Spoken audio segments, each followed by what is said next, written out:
Welcome to Parvati அம்மாச்சி சமையல். இன்றைக்கி நம்ம பார்க்க போகிற ரெசிபி என்னென்னா, ஒரு கோகுலாஷ்டமி ஸ்பெஷல் ரெசிபி தான் பார்க்க போகிறோம். இது பிரசாத ரெசிபி.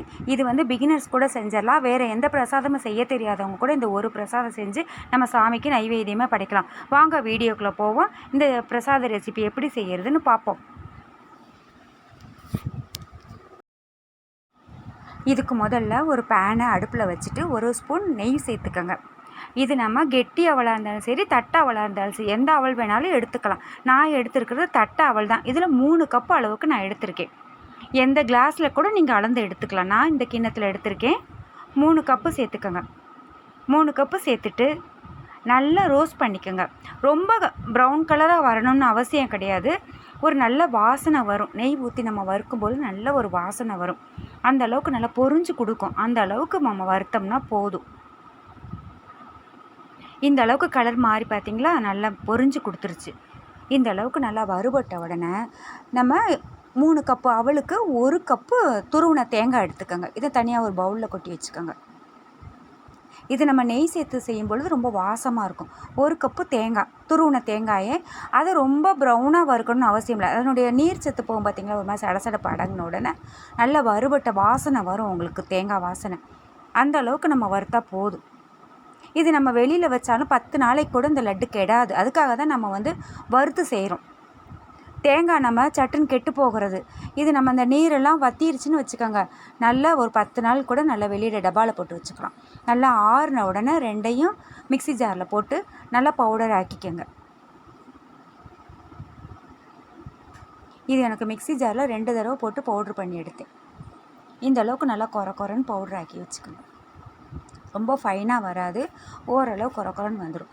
அதுக்கு 3 கப்பு அவளுக்கு 1 கப்பு நல்லா பொடிச்ச வெல்லம் எடுத்துக்கோங்க. அதுக்கு 1/2 கப்பு தண்ணி சேர்த்துக்கோங்க.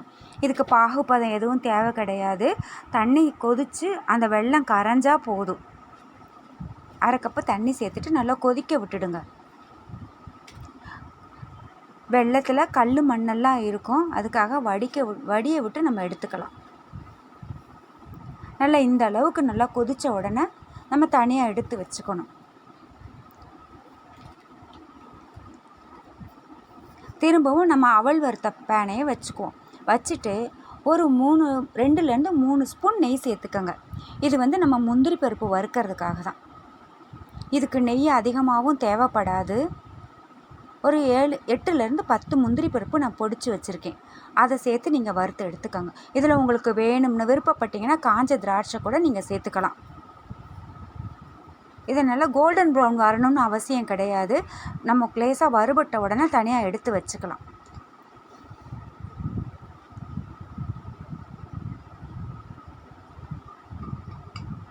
இதை ஒரு பாத்திரத்தில் எடுத்து வச்சுக்கோங்க.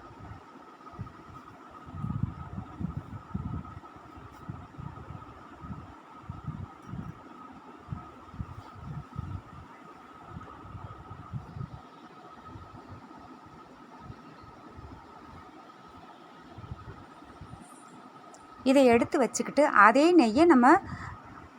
நெய்யிலேயே நம்ம பொடிச்சு வச்சுருக்கோம் பார்த்திங்களா, அவளும் தேங்காயும், அதை கொட்டி கிளறிடுங்க. சும்மா ஜஸ்ட்டு 2 தடவை பரட்டினா போதும். அதுக்கப்புறம் நம்ம பாகு வச்சுருக்கோம் பார்த்திங்களா, வெல்லம் கரைச்சி வச்சுருக்கோம்ல, அந்த வெல்லத்தை சேர்த்துருங்க. வடிக்க விட்டு நல்லா ஒரு வடிகரண்டி வச்சு வடியை விட்டு எடுத்துக்கோங்க. அப்போ தான் வந்து கல் மண்ணெல்லாம் நின்றுக்கும். இதை நல்லா கலந்து கொடுத்திங்கன்னா நல்லா வெந்து கொடுத்துரும் அவள். அந்த அவள் வெந்து கொடுக்கும் பொழுது உங்களுக்கு நல்லா சாஃப்டாக இருக்கும். அந்த ஒரு கொரகொரப்பு தன்மை இருக்காது. உங்களுக்கு நம்ம வெல்லம் வடிய விடாமல் நம்ம மிக்ஸி ஜாரில் போட்டோம்னா உங்களுக்கு பொடிஞ்சு போயிடும். உடைக்கும் பொழுது பிச்சம்னு வச்சுக்கோங்க, பொடிஞ்சு போயிடும். நெய்யும் அதிக அளவு தேவைப்படும். இது அப்படி கிடையாது, நல்லா சாஃப்டாக இருக்கும் உங்களுக்கு. நம்ம வறுத்து வச்சுருக்கிற முந்திரி பருப்பை சேர்த்துக்கோங்க. சேர்த்துட்டு ஏலக்காய் தூள் ஒரு 1/2 ஸ்பூன் சேர்த்துக்கோங்க. 1/4லேருந்து 1/2 ஸ்பூன் சேர்த்துக்கோங்க. நீங்கள் பொடி சேர்க்க விருப்பப்படலைன்னா ஏலக்காயாக இருந்தால் நீங்கள் அவள் நம்ம மிக்சியில் பவுட்ரு பண்ணுறோம் பார்த்திங்களா, அதிலே கூட நீங்கள் 2 ஏலக்காயை நீங்கள் சேர்த்துருக்கலாம், வாசனைக்காக தான். நல்லா வெல்லமெல்லாம் நல்லா உறிஞ்சிருச்சு பார்த்திங்களா. இந்த அளவுக்கு நல்லா வெந்து கொடுத்த உடனே இறக்கி வச்சுருங்க. விருப்பப்பட்டால் 1 ஸ்பூன் நெய் சேர்த்துக்கோங்க. கடைசியாக சேர்க்கும் பொழுது நல்லா வாசனையாக இருக்கும். அதுக்காக தான் சேர்க்குறோம். நம்ம ஊற்றின வெல்லம் பூரா நல்லா உறிஞ்சிடுச்சு. நல்லா இளம் சூடாக இருக்கும் பொழுது லட்டுகளாக பிடிச்சிட வேண்டியது தான். இது ரொம்ப நல்லா இருக்கும்.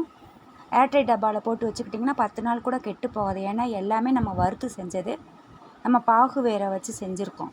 வெல்லத்தை கரைச்சி செஞ்சுருக்கோம். பாகு கிடையாது, வெல்லம் கரைச்சி செஞ்சுருக்கோம். அப்படி இருக்கிறப்ப உங்களுக்கு கெட்டு போகாது. இது நம்ம கோகுலாஷ்டமிக்கு ஸ்பெஷலாக நம்ம யாருக்குமே எதுவுமே பிரசாதம் செய்ய தெரியலேனா இது நம்ம டக்குன்னு நம்ம செஞ்சு சாமிக்கு நைவேத்தியமாக படிக்கலாம். இது கிருஷ்ணருக்கு பிடிச்ச அவல். கண்டிப்பாக நீங்கள் இந்த கோகுலாஷ்டமிக்கு இந்த பிரசாதத்தை செஞ்சு சாமிக்கு நைவேத்தியமாக வைங்க.